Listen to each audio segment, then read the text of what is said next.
은혜로운 찬양 감사드립니다. 오늘도 하나님 앞에 예배드리기 위해서 이 복된 주일 예배 자리에 나오신 우리 성도님들 예수님의 이름으로 환영하고 축복합니다. 지난 한 주간 또 지내오신다고 너무 수고 많으셨습니다. 우리 시간에 한번 인사하실 때에 정말 내가 사랑하고 좋아하는 친구를 10년 만에 만났다, 이런 마음으로 활짝 웃는 얼굴로 옆에 계신 분들 보시면서 이렇게 한번 인사 나누시면 좋겠습니다. 잘 나오셨습니다. 함께 은혜 받읍시다. 우리 축복의 쌍권총 쏘시면서 한 번 더 인사하겠습니다. 예수님 안에서 더 큰 은혜 받으시고 더 큰 평강 가운데 사시기를 축복합니다.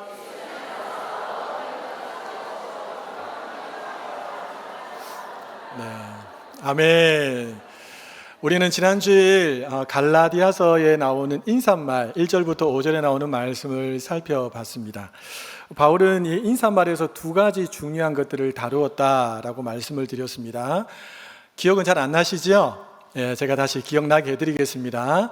첫 번째는 바울의 사도성입니다. 내가 진짜 사도다, 나는 예수님과 하나님으로부터 사도로 부름받았다라고 하는 첫 번째 이야기가 나오고요. 두 번째 이야기는 복음은 무엇인가 라고 하는 부분을 바울이 밝히면서 인사말을 시작했다라고 했습니다. 바울이 이렇게 자신의 사도성과 복음이 무엇인가를 밝힌 이유는 그 당시에 바울이 지나왔던 그 갈라디아 지역에 있는 교회들의 성도들이 이상한 유대교 전도자들로 인해서 바울의 사도성이 잘못되었다라고 하는 이야기를 듣고, 더 나아가서 바울이 전했던 그 복음이 잘못된 복음이다라는 이야기를 듣고 속히 바울이 전한 은혜의 복음에서 떠나서 다른 복음을 쫓았기 때문이다 라고 말씀을 드렸습니다. 그래서 바울은 이것을 굉장히 심각하게 생각하면서 이것부터 짚고 넘어가야겠다라고 생각하면서 인사말에서 이 두 가지를 간략하게 먼저 다룬 것입니다. 앞으로 우리가 계속해서 갈라디아서를 살피게 될 텐데 바울이 계속해서 이 두 가지를 두고 더 깊이 있게 이야기하는 것들 살피게 될 텐데요. 그러면서 우리가 참된 복음이 무엇인지를 다시 한번 더 마음에 담을 수 있는 그런 은혜가 있기를 소원합니다. 사랑하는 여러분, 인사말을 마친 이 바울이 곧장 이제 본론으로 들어가는데 이 본론에서도 아주 특이한 점이 나옵니다. 여러분, 보통 사도 바울이 쓴 편지들, 로마서, 골로새서, 빌립보서, 고린도 전후서, 데살로니가 전후서, 디모데 전서, 후서 살펴보면 대부분은 어떻게 나와 있냐면 본론으로 들어가서 성도들의 아름다운 그 신앙의 행위에 대해서 바울이 칭찬을 합니다. 특별히 데살로니가 전서를 보면 바울이 굉장히 많은 칭찬들을 늘여놓고 있는 것을 쉽게 볼 수가 있습니다. 그리고 그렇게 칭찬을 하고 난 다음에 이것을 가능케 하신 분은 하나님이시기 때문에 바울이 하나님께 감사를 또 적극적으로 표현합니다. 그리고 난 다음에 바울이 굉장히 조심스럽게 그 교회의 문제점들, 책망할 것이 있으면 책망을 하는 것이 보통 바울이 편지를 써내려가는 방법이었습니다. 그런데요, 이 갈라디아서는 특이하게도 이런 룰을 따르지 않습니다. 인사말을 마친 바울은 아주 강력하고 단호한 어조로 책망부터 합니다. 무시무시한 책망을 쏟아냅니다. 아니, 그러면 바울이 갈라디아에 있는 교회 성도들에게는 칭찬을 하지 않았습니까? 아닙니다. 칭찬을 합니다. 언제 칭찬을 했을까요? 책망을 다 끝내놓고 4장쯤 가서 칭찬을 합니다. 여러분, 어떤 분위기인지, 이 갈라디아서가 어떤 분위기인지 조금 느낌이 오시지요?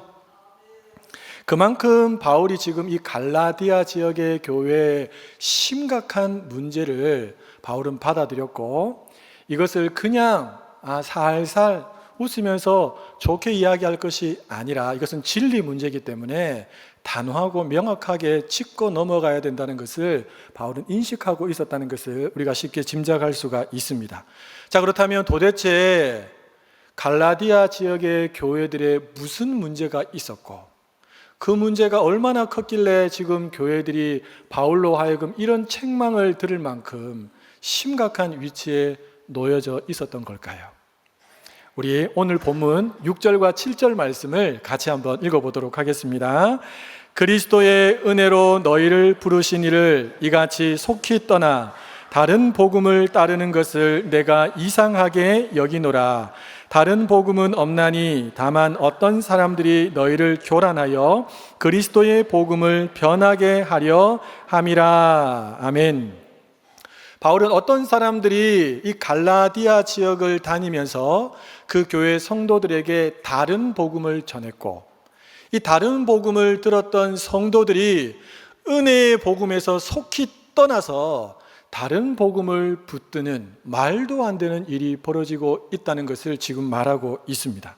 자, 그렇다면 여러분, 다른 복음은 뭘까요? 다른 복음. 진짜 다른 복음이라는 게 있기라도 하는 걸까요? 우리 7절 하반절에 보시면 바울이 이렇게 말하고 있습니다. 그리스도의 복음을 변하게 하는 것. 그것이 무엇이든지 간에 그리스도의 복음을 변하게 하는 것이라면 그것이 바로 다른 복음이다 라고 바울은 말하고 있습니다. 자, 그렇다면 우리가 믿는 그리스도의 복음은 무엇일까요?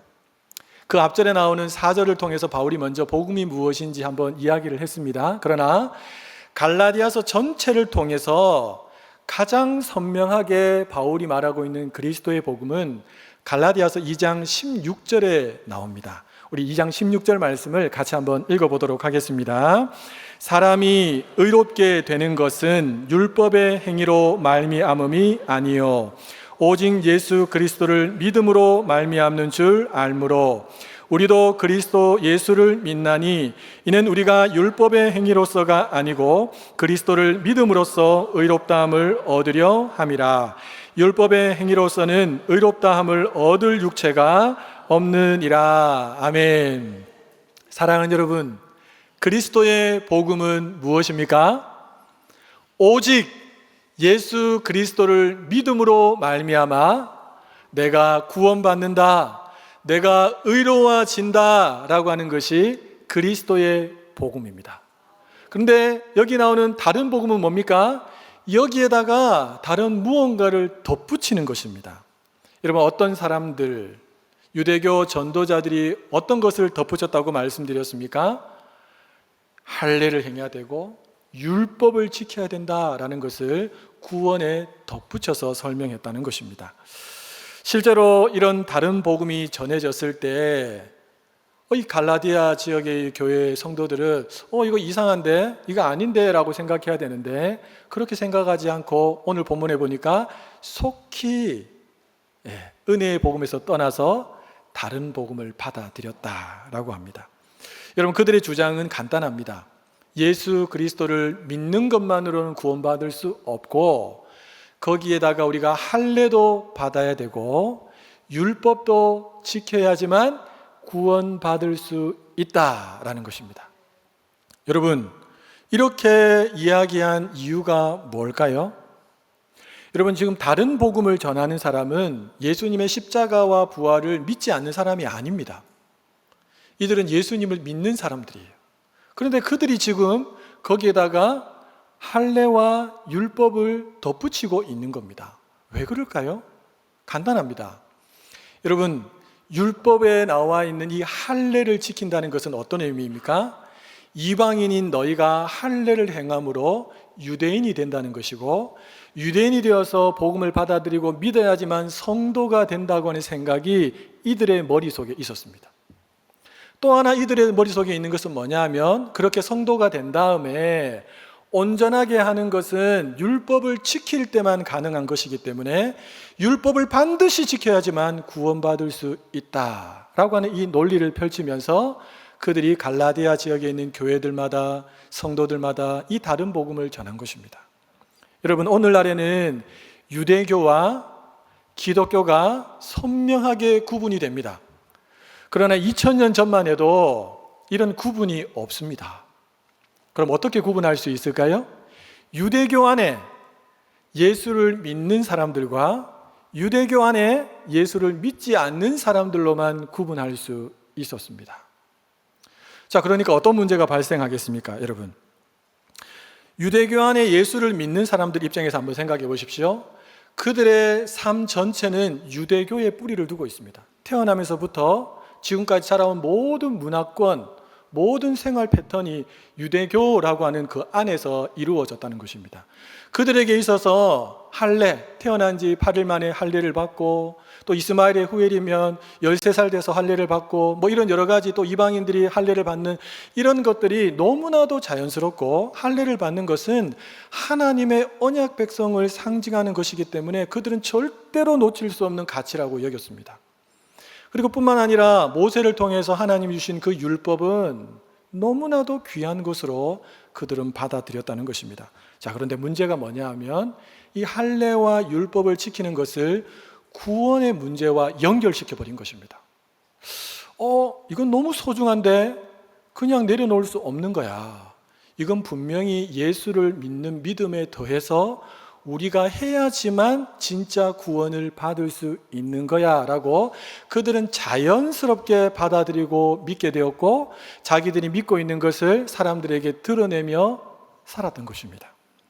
여러분, 이 문제가 얼마나 심각한 문제였는지 우리는 잘 느끼지 못하지만 당시 유대교 안에서 예수를 믿었던 사람들 안에서는 이 문제가 너무나도 심각한 문제로 드러났습니다. 왜냐하면 내 구원하고 직결된 문제이기 때문입니다. 이 문제를 풀기 위해서 예루살렘에서 커다란 회의가 열립니다.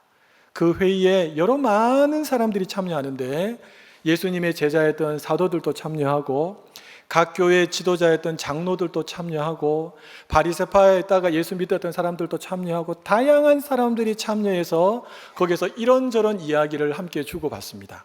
우리 사도행전 15장에 나오는 1절의 말씀을 화면을 보시면서 같이 한번 읽어보도록 하겠습니다. 어떤 사람들이 유대로부터 내려와서 형제들을 가르치되 너희가 모세의 법대로 할례를 받지 아니하면 능히 구원을 받지 못하리라 하니, 모세의 법대로 할례를 받지 못하면 구원을 받을 수 없다라고 사람들이 가르쳤다는 겁니다. 5절 말씀도 같이 한번 읽어볼까요?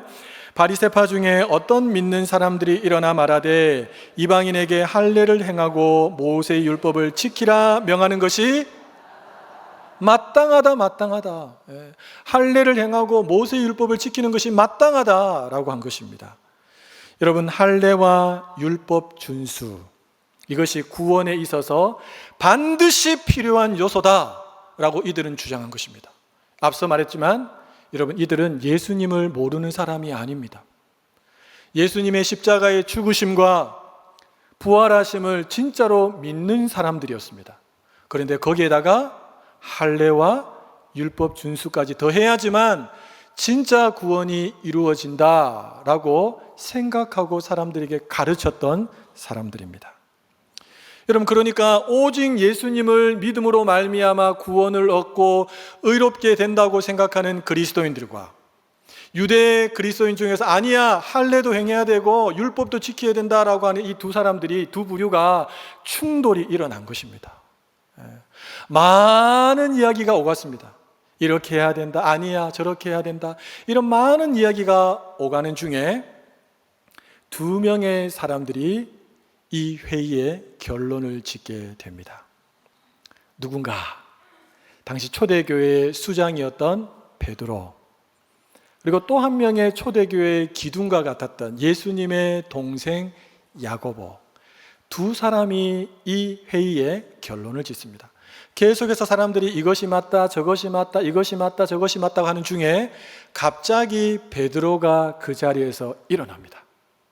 일어나서 베드로가 아주 중요한 말씀을 그들 앞에서 말하게 되는데, 전체를 다 나눌 수는 없고 베드로가 말했던 부분의 핵심 부분인 사도행전 15장 8절부터 11절 말씀을 우리 같이 화면을 보시면서 읽도록 하겠습니다. 또 마음을 아시는 하나님이 우리에게와 같이 그들에게도 성령을 주어 증언하시고 믿음으로 그들의 마음을 깨끗이 하사 그들이나 우리나 차별하지 아니하셨느니라.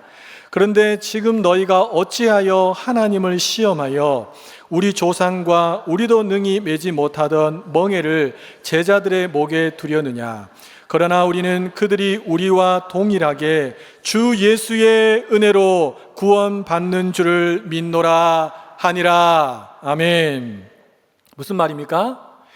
이방인도 유대인인 우리와 똑같이 오직 주 예수 그리스도의 은혜로 구원받는다.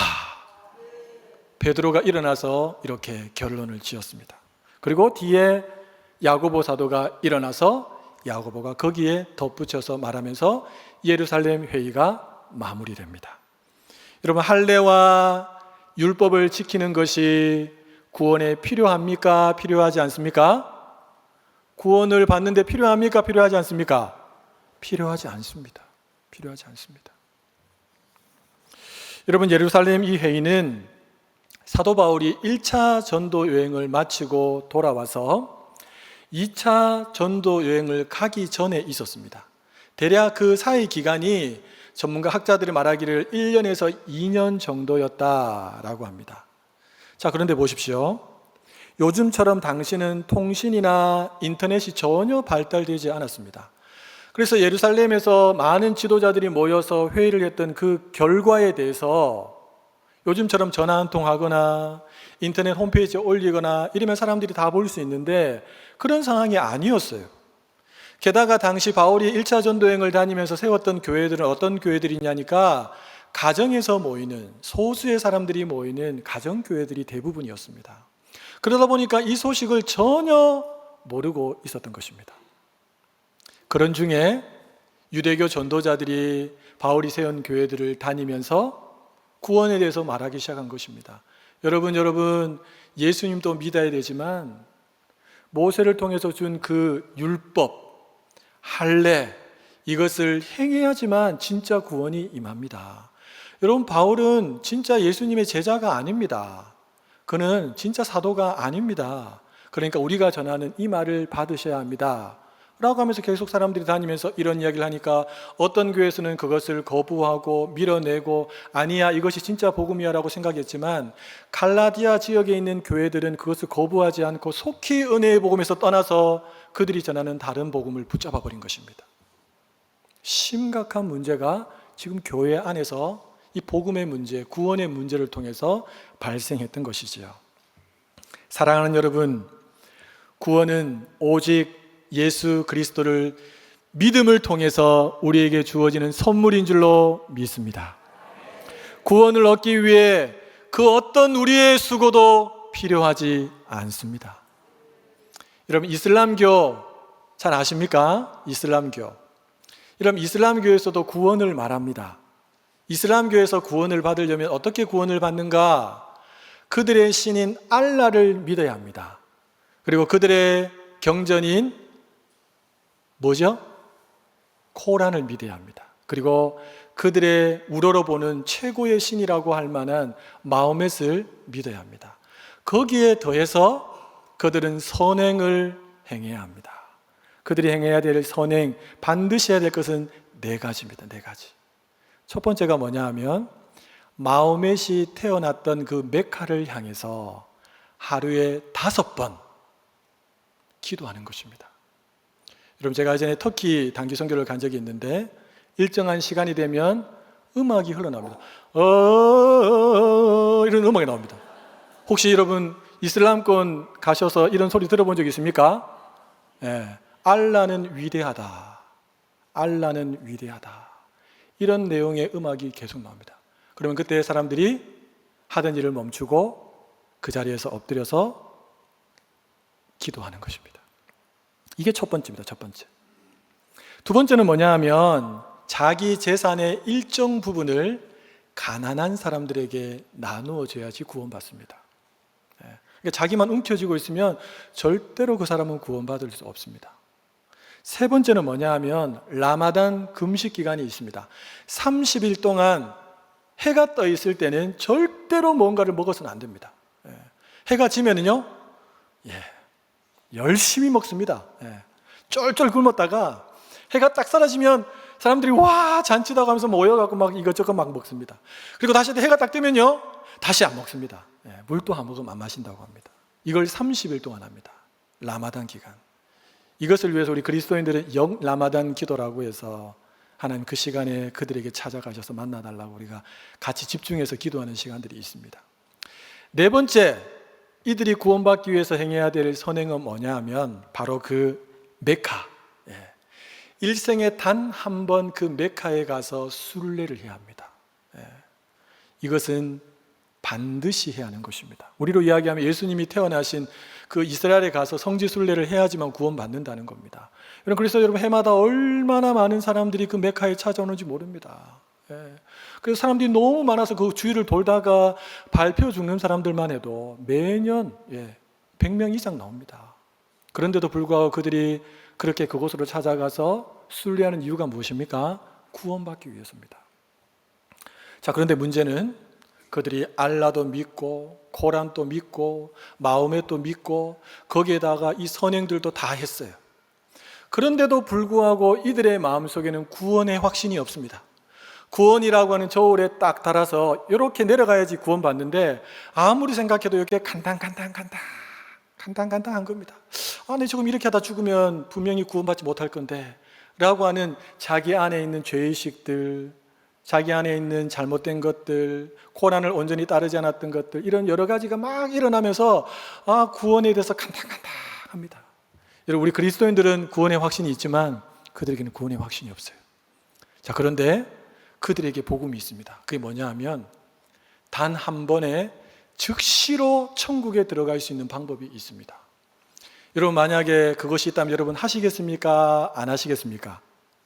단 한 번에 즉시로 천국에 들어간다니까요. 하시겠어요? 안 하시겠어요? 대답을 안 하시는 거 보니까 그게 뭐냐 하면 지하드라고 하면 지하드, 거룩한 싸움입니다. 자기 내면에 일어나는 악과의 끊임없는 싸움, 이것이 내면의 지하드고, 외면의 지하드는 뭐냐 하면 외부의 적들, 알라를 믿지 않는, 알라를 대적하는 이들과 싸우는 것을 지하드, 성전이라고 부릅니다. 여기에 대해서 하나가 더 있는데 사하다라는 것이 있습니다. 이건 뭐냐 하면 순교입니다. 순교, 사하다. 그러니까 지하드와 이 사하다는 어떻게 보면 연결되어져 있습니다. 알라를 위해서 싸우다가 순교해버리면 그 즉시로 그들이 말하는 천국에 들어가는 것입니다. 사랑하는 여러분, 2001년도 9월 11일 기억나십니까? 미국에서 어마어마한 테러가 일어나지 않습니까? 비행기가 그냥 빌딩을 그냥 들이받아 버렸죠. 그렇죠? 여러분, 그들이 왜 그렇게 했는지 이해가 되십니까? 우리는 이해가 안 되죠. 어떻게 저렇게까지 할 수 있냐라고 생각하는데, 그들의 입장에서는 그들이 말하는 구원관에 똘똘 뭉쳐있는 사람이라면 즉시로 구원받을 수 있는 가장 확실한 방법이기 때문에 자기 목숨도 아까워하지 않고 그냥 그 일을 감당한 것입니다. 여러분, 2001년도에 도울 김용옥 씨와 당시 천주교의 수장이었던, 돌아가셨던 김수환 추기경이 대담을 한 영상이 지금도 유튜브에 있습니다. 그 대담의 내용들을 가만히 들여다보면 그 김수환 추기경이 이렇게 말하는 장면이 나오는, 제가 그대로 타이핑을 쳤는데요, 한번 보시기 바랍니다. 우리 천주교에서는 적어도요, 우리 선조들이 하나님을 믿지 않았다고 말하는 것이 결코 아니고, 또 우리 교회로서는 하나님이 아니라도 불교 신자라고 해서 다른 종교 신자니까, 다른 종교에 속하니까 불교를 믿든지 다른 종교를 믿든지 인간으로서 참되게 사는 사람은 하나님께서 다 구원을 주신다. 참되게 양심대로 살면은, 이런 이야기를 했습니다. 천주교의 수장입니다. 복음이 들어오기 전이니까 불교나 다른 종교를 믿든지 참되게 양심대로만 살면 하나님이 다 구원해 주신다. 보편적 구원이라고 부릅니다. 여러분, 천주교는 우리 인간의 전적 타락을 믿지 않습니다. 우리 인간 안에는 여전히 선한 부분이 남아 있다라고 믿습니다. 그래서 그들은 예수도 믿어야 되겠지만 거기에 대해서 선한 행실도 굉장히 중요한 구원의 한 방편으로 보고 있습니다. 우리는, 기독교인들은 예수님을 믿고 은혜가 감사해서 구제도 하고 약한 사람들을 향해서 돌보기도 하고 이런 선한 행동을 한다면 천주교인들은 조금 다릅니다. 그들은 구원받기 위해서 하는 선행이라는 것이죠. 이 말이 무슨 말입니까? 여러분, 예수 외에도 구원이 있다라는 말이죠. 만약에 그렇다면, 진짜 만약에 그렇다면 여러분, 복음을 전할 필요가 있을까요? 각 나라 종족마다 자기들이 나름대로 믿고 있는 신이 있는데 그 신을 잘 믿고 참되게 양심대로만 살면 구원을 얻는데 뭐 하라고 굳이 시간과 물질과 에너지를 들여가면서 저 오지까지 들어가서 피땀 흘려 복음을 전해야 할까요? 그냥 참되게 바르게 양심대로 잘 살면 되는데. 사랑하는 여러분, 바울이 이슬람교나 이 천주교의 구원관에 대해서 들었다면 여러분, 바울이 어떻게 반응했을까요? 아, 그럴 수도 있지. 그렇지, 우리 하나님은 그렇게 사랑이 크신 분이지 라고 그렇게 말했을까요? 아닙니다. 바울의 대답을 우리 같이 한번 읽어볼까요? 8절과 9절 말씀입니다. 그러나 우리나 혹은 하늘로부터 온 천사라도 우리가 너희에게 전한 복음 외에 다른 복음을 전하면 저주를 받을지어다. 우리가 전에 말하였거니와 내가 지금 다시 말하노니 만일 누구든지 너희가 받은 것 외에 다른 복음을 전하면 저주를 받을지어다. 아멘. 사랑하는 여러분, 바울은 2번이나 강조하면서 단호하고 분명하게 외치고 있습니다. 다른 복음은 없습니다. 다른 복음은 없습니다. 다른 복음을 전하거나 다른 복음을 받아들이면 그 사람은 저주를 받을 것입니다. 무시무시한 말 아닙니까? 그럴 수도 있지가 아니라는 겁니다. 바울은 심지어 내가 여러분들에게 다시 가서 은혜의 복음이 아니고 거기에다가 뭔가를 덧붙여서 여러분에게 이것이 진짜 복음이다, 내가 잘못 전했습니다 라고 한다면 나에게도 저주가 있을 것입니다. 나의 믿음의 동료들이 내가 보냈다고 하고 여러분들에게 찾아가서 은혜의 복음이 아니라 거기에 할례를 덧붙이고 절기를 지켜야 된다라고 말하고 선행을 행해야 된다라고 말하고 그것이 진짜 구원이라고 외친다면 내 동료들이라도 저주를 받을 것입니다. 심지어 여러분들이 예배를 드리는 중에 갑자기 천사가 현현해서 여러분 앞에 서서 여러분 내가 하나님의 뜻을 받들어 왔는데 예수님을 믿어서만 구원받는 게 아니고 이것도 해야 합니다 라고 말한다면 그 천사도 저주를 받을 것입니다. 절대로 다른 것들을 받아들이지 말라는 것입니다. 여러분, 왜 이렇게까지 바울이 지금 주장하고 있습니까? 만약에 예수님으로만 구원받는다는 것을 거부하게 된다는 것은, 다른 말로 하면 예수님이 십자가에 죽으시고 부활하신 것으로는 우리에게 구원이 부족하다는 것이에요. 예수님은 완전하게 십자가에서 내가 다 이루었다고 말씀하셨는데 다 이룬 게 아니야 라고 말하는 것입니다. 그러니까 이것은 너무나 심각한 문제가 아닐 수가 없습니다. 왜 바울이 이렇게까지 단호하게 분명하게 말하고 있습니까? 그 이유는 이것이 영혼을 살리는 유일한 길이기 때문입니다. 이것이 하나님을 기쁘시게 해드리는 유일한 길이기 때문입니다. 우리 고린도 전서 9장 20절에서 22절 말씀을 한번 화면을 보시면 좋겠는데요. 여러분, 사도 바울은 이 복음을 전할 때 어떤 마음을 가지고 전했는가? 우리가 이 말씀을 통해서 한번 좀 살펴보기를 원하는데요. 여러분, 앞서 제가 다른 복음을 전하면 저주를 받는다라고 하는 사도 바울의 이야기를 전했는데 여러분, 어떻게 좀 마음이 좀 편안하십니까? 좀 불편하시죠? 그렇죠? 왜냐하면 우리가 생각하는 복음은 어떤 복음입니까? 아, 복음은 친절하지, 복음은 사랑을 말하지, 복음은 다른 사람을 향한 배려지 라고 우리는 생각하고 있습니다. 그런데 단순히 그것만 있는 것이 아니라는 것을 의미하는 겁니다. 여러분, 바울이 복음을 전할 때 어떤 마음을 가지고 전했는가? 우리 고린도의 이 말씀을 같이 한번 읽어보도록 하겠습니다. 유대인들에게 내가 유대인과 같이 된 것은 유대인들을 얻고자 함이요, 율법 아래 있는 자들에게는 내가 율법 아래 있지 아니하나 율법 아래 있는 자 같이 된 것은 율법 아래 있는 자들을 얻고자 함이요, 율법 없는 자에게는 내가 하나님께는 율법 없는 자가 아니요 도리어 그리스도의 율법 아래 있는 자이나 율법 없는 자와 같이 된 것은 율법 없는 자들을 얻고자 함이라. 약한 자들에게 내가 약한 자와 같이 된 것은 약한 자들을 얻고자 함이요, 내가 여러 사람에게 여러 모습이 된 것은 아무쪼록 몇 사람이라도 구원하고자 함이니.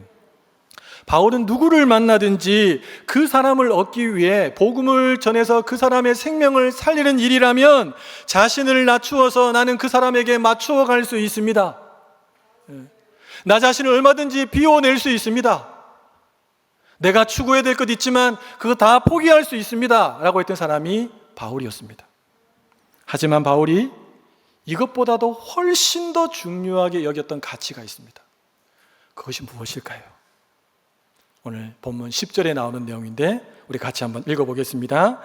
이제 내가 사람들에게 좋게 하랴, 하나님께 좋게 하랴, 사람들에게 기쁨을 구하랴. 내가 지금까지 사람들의 기쁨을 구하였다면 그리스도의 종이 아니니라. 아멘. 사랑하는 성도 여러분, 사도 바울이 가장 가치 있게 여긴 것이 무엇입니까? 바로 하나님을 기쁘시게 해드리는 것입니다. 바울은 그것이 생명의 복음, 은혜의 복음을 전할 때 하나님이 가장 기뻐한다는 사실을 믿었습니다. 그런데 은혜의 복음이 아니라 다른 복음이 들어와서 사람들이 혼란하게 되고 교란하게 되고 교회에 문제가 생겼다면 바울이 생각했을 때 그것은 하나님이 기뻐하는 일일까요? 하나님이 너무너무 지금 화가 난 일일까요? 화가 난 일입니다. 그래서 바울이 그 하나님의 마음을 가지고 지금 이 갈라디아 교회 성도들 향해서 말하고 있는 것입니다. 사람들이 은혜의 복음을 떠나서 잘못된 길로 가고 있는 것을 그냥 아이고 뭐 그럴 수 있지, 네 인생이니까 그냥 네가 알아서 살아, 이게 아니라는 겁니다. 하나님의 진리를 끝까지 지켜야 합니다. 여러분이 거저받은 그 은혜의 복음을 여러분 사수하셔야 됩니다. 그것 외에는 구원에 이르는 방법이나 길이 없습니다. 여러분, 이게 지금 사도 바울의 호소요, 책망이요, 외침입니다. 여러분, 이런 복음을 받아들이지 못하는 사람은 자기에게 누군가가 해를 가하면 반드시 복수합니다. 복수. 성경 어디에도 복수가 하나님의 방법이라고 말한 적이 없습니다. 그것은 사단의 방법이고 함께 무너뜨리는 방법입니다. 복음이 들어온 사람은 이미 최고의 복을 받았기 때문에 복수하고 싶어도 복수의 마음을 내려놓습니다. 그리고 하나님의 은혜를 구하고 하나님의 도움의 손길을 구하는 사람, 그 사람이 진짜 은혜의 복음을 받아들인 사람이죠. 여러분, 은혜의 복음이 변질되면 어떤 일이 발생할까요? 은혜의 복음이 변질되면 교회가 힘을 잃습니다. 교회가 무너집니다. 교회가 무너지면 성도도 무너집니다. 여러분, 하나님의 소망, 하나님의 비전, 하나님의 꿈은 교회에 있는 줄로 믿습니다. 그래서 교회를 지키기 위해서는 반드시 은혜의 복음을 사수해야 합니다. 여러분, 우리가 오늘날 살아가고 있는 이 시대만 한번 들여다보십시오. 얼마나 많은 이단들이 있는지 모릅니다. 얼마나 많은 다양한 다른 복음들이 있는지는 모릅니다. 정신 차리지 않으면 나도 얼마든지 미혹될 수 있고 다른 복음을 쫓아가는 저주스러운 인생이 될 수도 있다는 것입니다. 우리는 이 마지막 때에 우리가 거저받은 이 은혜의 복음을 지키기 위해서 기도하고 힘써야 될 줄로 믿습니다. 그리고 자라나는 우리 다음 세대들에게 이 은혜의 복음을 있는 그대로 물려주고 우리의 사랑하는 자녀들에게 이 은혜의 복음을 그대로 심어줘야 될 줄로 믿습니다. 이것이 바울의 마음이고, 이것이 하나님을 기쁘시게 하는 일이고, 이것이 교회를 지키고 교회를 세우는 유일한 방법인 줄로 믿습니다. 사랑하는 성도 여러분, 다른 복음은 없다라고 하는 이 분명한 확신을 가지시기를 바랍니다. 그리고 이미 받은 그 은혜의 복음을 더 풍성하게, 더 깊이 있게 알기 위해서 이런 말씀으로 들어가시고 기도의 자리로 들어가셔서 은혜의 복음 위에 든든히 서시고 누리시고 그 은혜의 복음을 알지 못하는 사람들에게 전하며 살아가시는 하나님의 자녀들로 다 쓰임받기를 예수님의 이름으로 축복합니다. 예수님의 이름으로 축복합니다.